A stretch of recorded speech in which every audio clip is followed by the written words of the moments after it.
Sir बहुत सारे student का एक मैसेज क्या आपके हिसाब से सर पेपर का डिफिकल्टी लेवल क्या होगा, किस टाइप से पेपर आने वाला है, क्या पेपर हो सकता है। तो मैं आप लोगों को अपने हिसाब से मेरे को जो लग रहा है वो मैं पेपर प्रिडिक्ट कर रहा हूँ। माइट बी पॉसिबल इससे वेरी भी कर सकता है। देखो मेरे से अगर कोई पूछेगा पेपर प्रिडिक्शन तो मैं आपको एक बहुत सिंपल श्योर शॉर्ट बात बता रहा हूँ सर।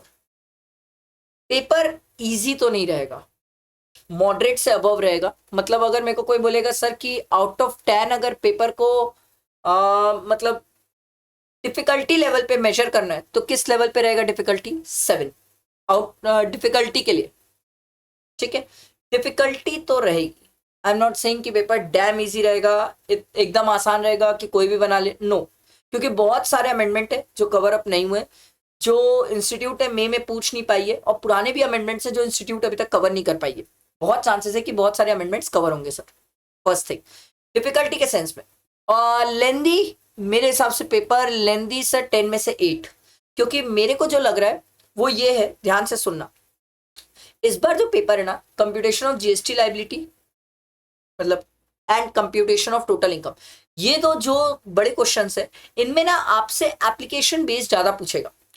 सर आजकल ना थ्योरी बेस्ड पेपर कम आ रहे हैं सर, आजकल एप्लीकेशन बेस्ड आ रहे हैं। मतलब कोई भी अमेंडमेंट है उसको आप कितना समझे, उसको एग्जाम में कैसे अप्लाई करते हैं, दैट इज वेरी इंपॉर्टेंट। और ये एप्लीकेशन बेस्ड कौन स्टूडेंट कर पाता है? जो स्टूडेंट प्रैक्टिस किया है, अच्छे से प्रैक्टिस किया है। सिर्फ प्रोविजंस पढ़ने वाले अप्लाई नहीं कर पाएंगे सर। जिसने प्रैक्टिस किया है, बहुत अच्छे से प्रैक्टिस किया है, वो एप्लीकेशन बेस्ड पेपर अप्लाई कर पाता है। वो बहुत इंपॉर्टेंट होता है।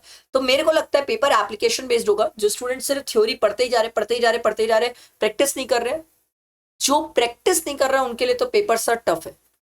जो प्रैक्टिस नहीं कर रहा है उनके लिए पेपर टफ है। जो स्टूडेंट बहुत सिलेक्टेड पढ़ के जा रहा है उनके लिए पेपर टफ है।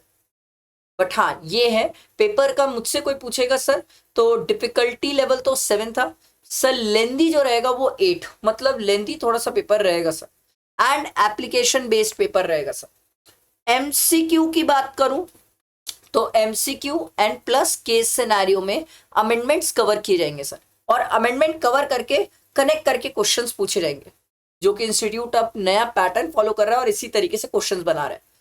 तो स्टूडेंट का प्रैक्टिस करके जाना जरूरी है एमसीक्यू और केस सिनेरियो, नहीं तो फंसेगा स्टूडेंट। और मेरे हिसाब से ओवरऑल पेपर देखो तो सर एकदम इजी तो नहीं रहेगा। जो स्टूडेंट ने अच्छे से प्रैक्टिस करी है, अमेंडमेंट लेक्चर्स देखे, उसमें जो मैंने प्रैक्टिकली समझाया, अमेंडमेंट समझे हैं, प्रैक्टिस किए, मेरे क्वेश्चन बैंक किया, जहां से भी क्वेश्चन बैंक से प्रैक्टिस किए, बहुत अच्छे से क्वेश्चंस की प्रैक्टिस किए, टेस्ट अच्छे से दिए, वही स्टूडेंट ये पेपर को अच्छे से क्रैक कर पाएंगे। जो स्टूडेंट सिर्फ रिवीजन रिवीजन करके गया उसके लिए पेपर बिट ऑफ टफ रहेगा, क्योंकि वो अप्लाई नहीं कर पाएगा कंसेप्ट को। कंसेप्ट पता होगा बट अप्लाई करने में इशू आएगा। इसीलिए मैं हर स्टूडेंट को हमेशा बोलता हूँ दैट इज वेरी इंपॉर्टेंट कि आप कंसेप्ट पढ़ो मत सिर्फ। आजकल इंस्टीट्यूट जो पेपर दे रहा है वो एप्लीकेशन बेस्ड दे रहा है, सिर्फ कंसेप्ट बेस्ड नहीं देता, एप्लीकेशन कि कैसे आप उसे अप्लाई करते हो सर।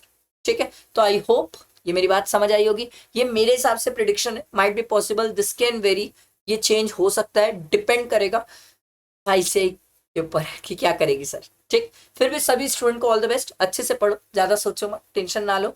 जो आपने शेड्यूल टारगेट सेट किया होगा उसको करो, बट कोशिश करो ज्यादा से ज्यादा कवर अप करने की और एप्लीकेशन बेस्ड कवर अप करने की। ठीक है, चल, थैंक यू।